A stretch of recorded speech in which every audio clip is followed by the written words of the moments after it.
দ্বিতীয় মেয়ে দেখতে গেছি, গ্রামে ঢুকতে পারি নাই। মেয়ের বয়ফ্রেন্ড দল বল নিয়ে কইল গাড়ি ঘুরাবি নাকি বাংমু।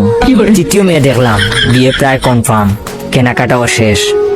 বিয়ের আগের দিন মেয়ে ফোন দিয়া কইল বয়ফ্রেন্ডের লগে রাগারাগি করে বিয়েতে হা বলছি, এখন ঝগড়া মিটছে, আমাকে বিয়ে করলে করতে পারেন, তবে আমি চান্স পেলেই বাঁচবো। চতুর্থ মেয়ের সাথে প্রায় বিয়ে হয়েই গেছে, প্রথম কবুল বলে ফেলেছি। দ্বিতীয়টা বলার আগেই মেয়ের বয়ফ্রেন্ডের অতর্কিত হামলা, লাঠির বাড়ির চুটে গাল অমনেই হা হইয়া আছে, 3 হাত পা ভাঙছে, হাসপাতালে নেওয়ার কেউই ছিল না।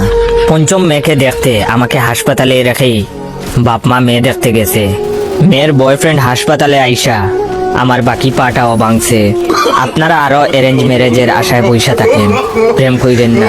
তবে আমি মনে মনে সিদ্ধান্ত নিয়ে ফেলেছি, এই জীবনে আমি আর বিয়ে করবো না। তবে আপনারা কমেন্ট করে বলবেন আমি কি ষষ্ঠ মেয়ে দেখতে যাব নাকি এভাবে সিঙ্গেল থেকে মরবো।